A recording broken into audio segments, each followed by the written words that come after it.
नमस्ते। 8वें अंतर्राष्ट्रीय योग दिवस की हार्दिक शुभकामनाएं। मैं कामदेव गोप, योग शिक्षक, Kendriya Vidyalaya Muradnagar, principal Shri VP Singh sir को धन्यवाद करना चाहता हूं, जिसने हमें 8वें अंतर्राष्ट्रीय योग दिवस के शुभ अवसर पर प्राणायाम के विषय पर चर्चा करने का अवसर प्रदान किया।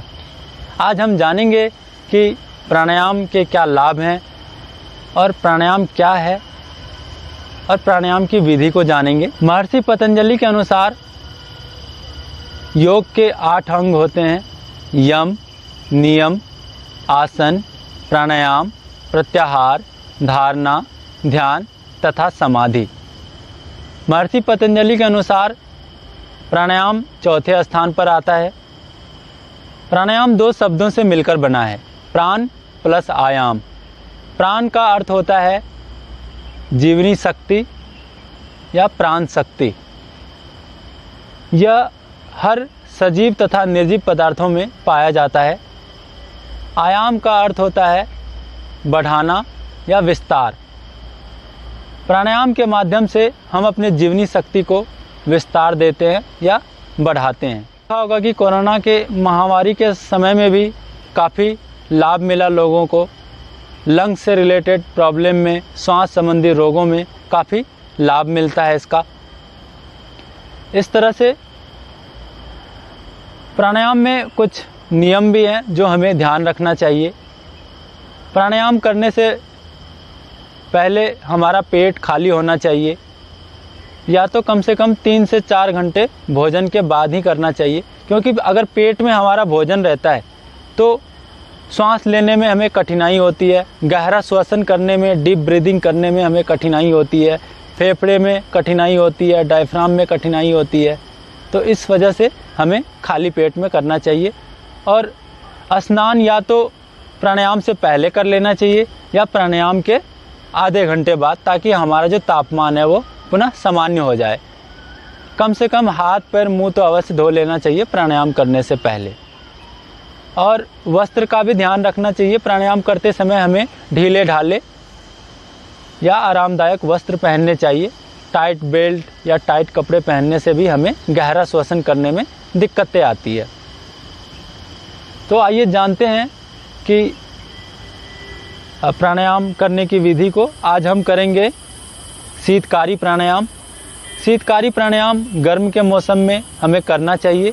ये हमारे शरीर को ठंडक प्रदान करता है, हमें मानसिक शांति देती है तथा हमारे पूरे बॉडी के मसल्स को रिलैक्स करता है, पूरी तरह से बॉडी को ठंडक करता है और मसूड़े को, दांत को मजबूती प्रदान करता है और हमारी बॉडी को आंतरिक शक्ति मिलती है।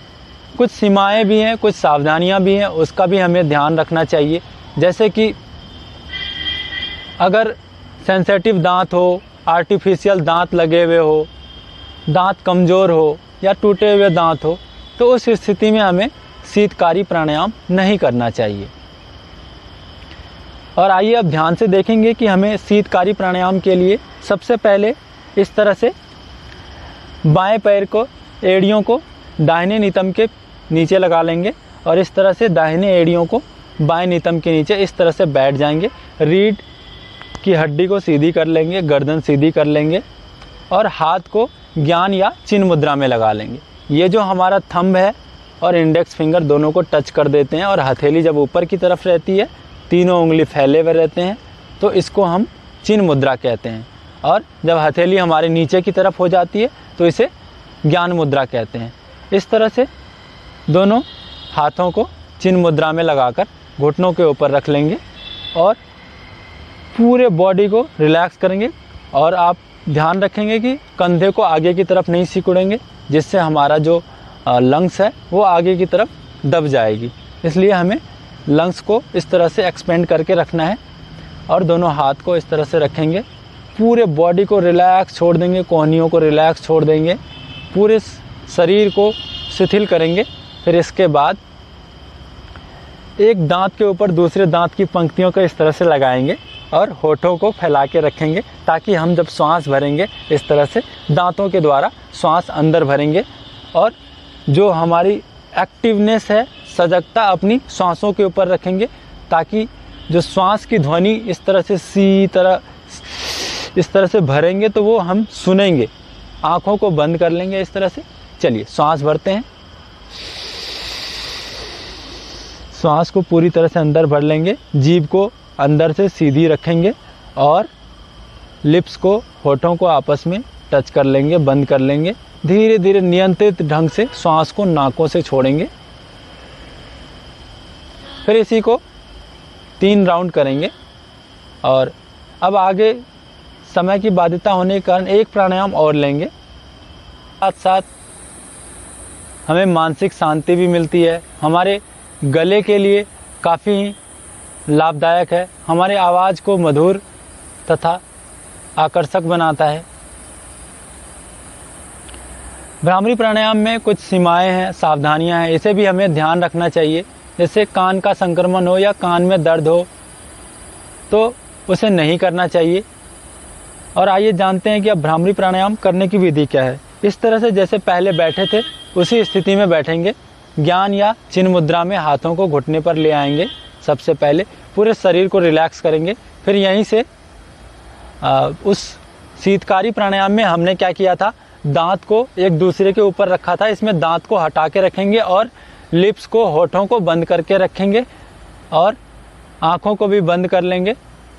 इसके साथ ही अपने अंगूठे से कान के छिद्रों को बंद कर देंगे और बाकी मिडिल फिंगर को आँखों के ऊपर हल्के से किनारे में रख देंगे। बाकी उंगलियों को फेस पर रख देंगे और नाक से डीप ब्रीदिंग करेंगे, गहरा श्वसन भरेंगे। फिर भौरे की तरह गुनगुनाएंगे।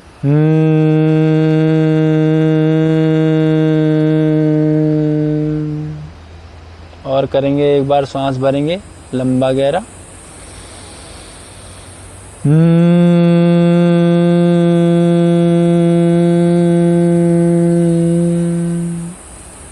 फिर से लास्ट राउंड, डीप इनहेल।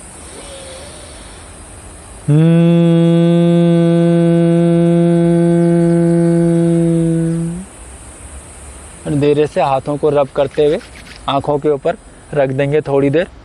फिर आँखों को हथेली के अंदर ही खोल लेंगे। ओम शांति शांति शांति।